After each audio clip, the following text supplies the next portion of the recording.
money, money, money. It seems like there is no end to the amount of money that people are willing to spend, both the Republicans and the Democrats, to repeal or to try to keep in place a Proposition 4, Utah's anti-gerrymandering law. And it's been through so many, Holly, iterations. It's gone to court. It's gone to the Supreme Court. It's gone back to the trial court. The Utah legislature is taking a second look at it, second, third, or fourth look at it. And now we're hearing that there may be another ballot initiative next year to do away with the ballot initiative that was in 2018. Well, it's not just hearing; they're actively gathering signatures, and it's a little small group headed by Rob Axon, who's the chair of the Utah Republican Party. One of the things that's interesting about what's happening is when the GOP, the Utah GOP, has spoken about the efforts to keep Proposition 4 in place, and when it passed in 2018, one of the things that they really kind of make fun of is that there were a number of out-of-state donations for the effort in 2018. Well, right now, there's something in 2025, right? The end of 2025. Right. They have raised over $4 million from one single out-of-state donor. Yeah, Securing American Greatness, Inc., a mailing address in Beverly, Massachusetts, has raised and given to the Utah Republican Party, or at least Utahns for Representative Government, which is a GOP. That's the group, yeah. Right.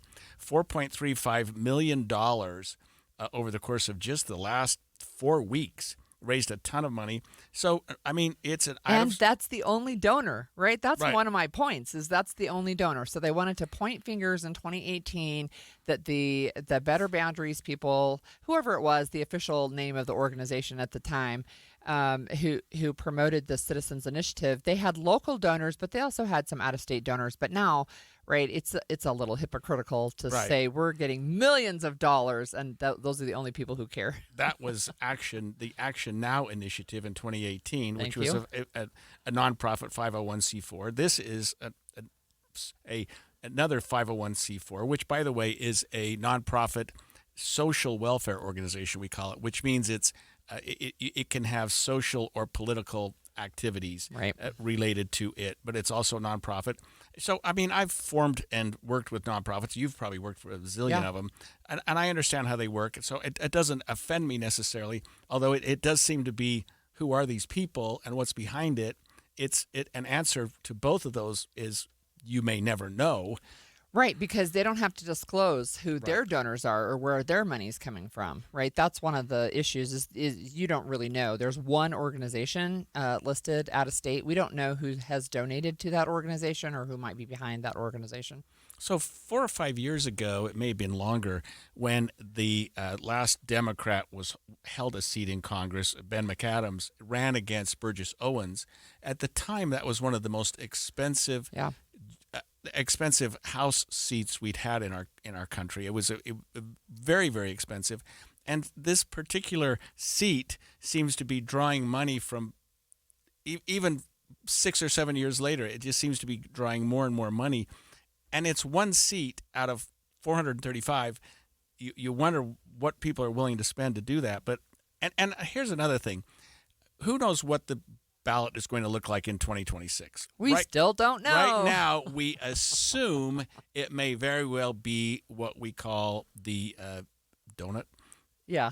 So the sort of the limited area in Salt Lake County.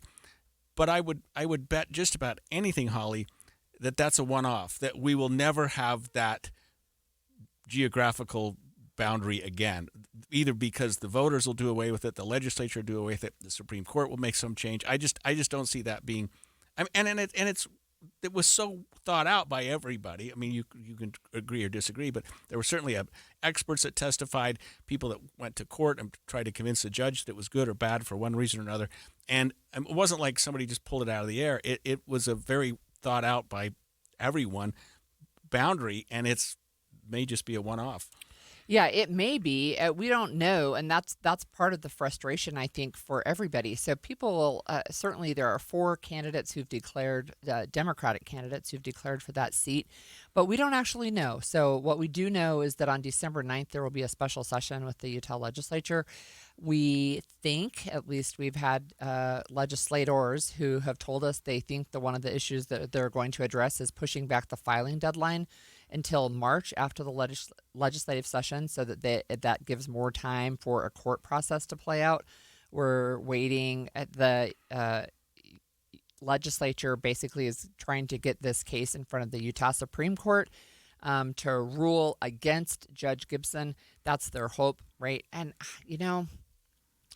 I don't know, but I do find it interesting that one of the things they're trying to do is to convince Utah voters to undo something that they did in 2018, and to basically tell the legislature, give the legislature permission to overturn or invalidate any citizens' initiative that impacts government. And we've heard repeatedly from Republican legislators, correctly, defining correctly, that there wasn't much money spent on opposition to Prop 4 in 2018. Right.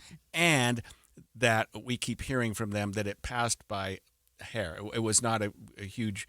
It was more than 50%. I think it was like 53%. So it was 50 point something. Okay. Yeah, there you go. 50.3. 50.3 maybe, yes.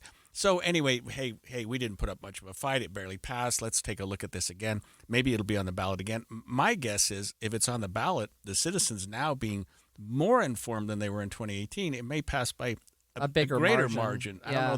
I don't know that some of these groups are going down a road that they're going to be glad they went down, because it seems to me that the citizens, even today, are saying we have been poorly gerrymandered. Maybe we are right now again, if you listen to some GOP representatives, and we need to revisit that. Yeah, again, we'll keep an eye on that. It's just interesting that we've got all this out-of-state money now. Yep.